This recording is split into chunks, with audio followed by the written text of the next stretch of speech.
बहुत समय पहले की एक बात है। सदना नाम का एक कसाई हुआ करता था। वो मांस बेचा करता था। वो मांस बेचते बेचते श्रीमन नारायण का नाम जपता रहता था। वो मांस को काटते समय और तोलते और बेचते समय भी श्रीमन नारायण का ही नाम जापता रहता था। दिन भर वो श्रीमन नारायण का नाम जापता रहता था और वो साथ ही बहुत ईमानदार भी था। एक दिन की बात है, बहुत सारे लोग उससे मांस लेने आते हैं। तभी उनमें से 2 लोग उनको बोलते हैं कि 2 किलो मांस पैक कर देना। तभी वो सुनते हैं कि वो कसाई मांस को काटते काटते श्रीमन नारायण का नाम जाप रहा है। तो उन्हें आश्चर्य होता है कि मांस काटते हुए जो विष्णु जी को बिल्कुल भी नहीं पसंद, वो ये काट रहा है और उसके साथ और साथ श्रीमन नारायण का नाम भी ले रहा है। एक दिन वो अपनी घर जा रहा था, तभी उसके पैर में एक पत्थर आया। वो एकदम काला गोल कलर का बड़ा सा पत्थर था। उसने उसे देखा और बोला, ये तो बहुत ही सुंदर पत्थर है। इसे अगर मैं अपने मांस तोलने के काम में इस्तेमाल करूँगा तो ये मेरे को वज़न का भी नहीं लेना पड़ेगा। एक दिन की बात है, एक आदमी आता है और बोलता है, मुझे 1 किलो मांस पैक कर दो। और वो उसे रखता है और एग्जैक्ट 1 किलो मांस ही तोला जाता है। तो हो सकता है, ठीक है, अच्छी बात है, ये 1 किलो का पत्थर है। दूसरा इंसान आता है, बोलता है 2 किलो दो। 2 किलो रखता है तो भी उतना ही वज़न में एग्जैक्ट आता है। फिर 5 किलो रखता है तो भी एग्जैक्ट वज़न आता है।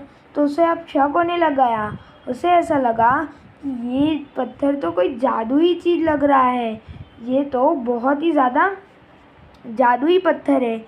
थोड़े ही समय में सारे गांव को ये बात पता चल जाती है कि कसाई के पास अब जादुई पत्थर आ गया है, जो मन चाहे उस वेट में आ जाता है। और इसी वजह से उसके यहाँ भीड़ बहुत ही ज़्यादा बढ़ गई है।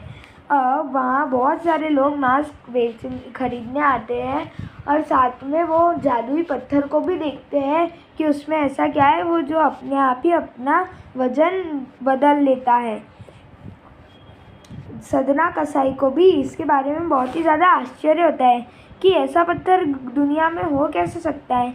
एक आदमी यही सब देख के अपने पंडित गुरु के पास आता है और बोलता है कि सदना कसाई है ना, उसके पास एक ऐसा पत्थर है जो चाहे उस वजन में अपने आप को ढाल लेता है।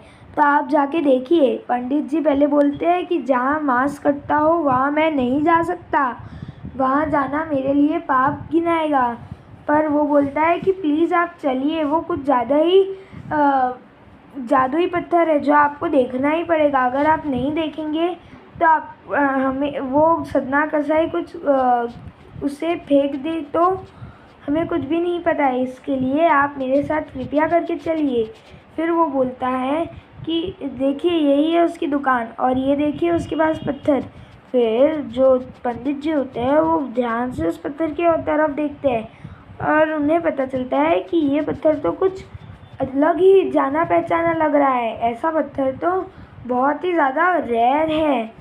और कुछ समय बाद उनको पता चलता है ये तो विष्णु जी का पत्थर स्वरूप प्रतीक शालिग्राम पत्थर है। वो तभी सदना कसाई के पास जाके बोलता है कि ये पत्थर जो तुम इतने समय से इस्तेमाल कर रहे हो, ये विष्णु जी का एक अवतार है जिसका नाम शालिग्राम है। इसे तुम ऐसे मांस के बीच में रखोगे तो तुम्हें बहुत ही बड़ा वाला पाप लगेगा। इसलिए अभी के अभी तुम इसे अपने पास से दूर कर दो और इसे मुझे दे दो, जिससे तुम्हें कोई भी पाप नहीं लगेगा। फिर सदना कसाई ये सब बातें सुनिए, उसको बहुत दुख होता है कि मैंने ये घोर पाप करा है और मुझे अपने विष्णु जी को ये इतने गंदे अशुद्ध मांस के साथ नहीं रखना चाहिए। और सदना कसाई उसे बोलता है कि प्लीज़ अब आप ऐसा कुछ करिए जिससे मैं पाप से मुक्त हो जाऊं। प्लीज़ मेरी बात को यकीन कीजिए और इसे कहीं और ले जाइए, ये मेरे पास मत रखिए। तभी पंडित जी बोलते हैं कि अगर तुम इतना ही कहते हो तो कोई बात नहीं, मैं ही तुम्हारा ये पत्थर ले लेता हूँ। और ये पत्थर शालिग्राम जी, जिसे तुम पत्थर समझ रहे थे, उसे मैं अच्छे से घर ले जाता हूँ और उसे अच्छे से पूजा अर्चना करता हूँ। वो उसे शालिग्राम जी को घर पे लेके आते हैं। वो उसकी बहुत अच्छे से पूजा अर्चना करते थे। तभी एक रात सोते वक्त उन्हें सपना आया। सपने में उन्हें साक्षात विष्णु जी दिखे। विष्णु जी ने उनसे कहा कि जो तुम शालिग्राम का पत्थर उस कसाई से लेके आए हो, वो मैंने ही मेरी लीला से उसको मिला है और वो उसे तुम वापस दे दो। तो वो बोलता है कि क्या मेरी कोई पूजा अर्चना में कुछ खराबी है जो आपको पसंद नहीं आई, इसके लिए आप ऐसा बोल रहे हो? तो बोलते नहीं, ऐसा कुछ भी नहीं है, तुम्हारी पूजा अर्चना से मैं बहुत प्रसन्न हुआ हूँ। मगर वो कसाई भी बहुत ज़्यादा पूजा अर्चना करता है, मगर वो मांस बेचता है, इसलिए मुझे कुछ ऐसी अवस्था में जाना था उसके पास जिससे उसे पता भी ना चले कि मैं उसके पास हूँ, साथ ही मैं उसके साथ रह भी सकूँ। वो मेरा सारे समय जाप करता रहता है मेरे नाम का और ये मुझे बहुत ही ज़्यादा पसंद है, इसलिए जो मैं कह रहा हूँ वैसा तुम करो और उसे मेरा यह स्वरूप शालिग्राम पत्थर भी वापस लौटा दो और उससे बोलो कि मैंने ही तुम्हें बोला है कि उससे वापस देने के लिए। फिर वो साधु बोलता है, ठीक है, आप जैसा कह रहे हैं मैं वैसा ही करूँगा। कल सुबह उठकर वो अपना पत्थर लेता है जो उसने कसाई के पास से लिया था और शालिग्राम जी को उसके हाथ में दे देता है और सारी बातें बताता है कि विष्णु जी ने साक्षात अवतार बनकर तुम्हें ये पत्थर तोहफे में दिया है और वो भी कहा है कि वो मेरा सच्चा भक्त है, इसके लिए उसके पास ये पत्थर रहने दो। तभी वो सदना कसाई बोलता है कि मैं भी कितना मूर्ख हूँ, भगवान का नाम जाप करता हूँ और मांस भी बेचता हूँ।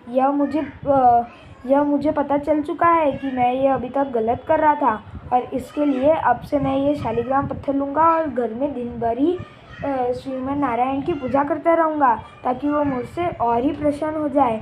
और साथ में मुझे यही पसंद है, मुझे सिर्फ और सिर्फ अपना घर चलाने के लिए ही मांस बेचना पड़ेगा, मगर भगवान की कृपा से भगवान की पूजा करूँगा तो अब मुझे ऐसा कुछ भी नहीं करना पड़ेगा।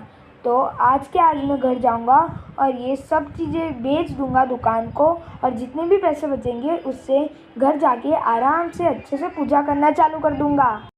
सदना कसाई शालिग्राम जी को घर लाके उसकी अच्छे से पूजा करता है। Thanks for watching, like subscribe, bye.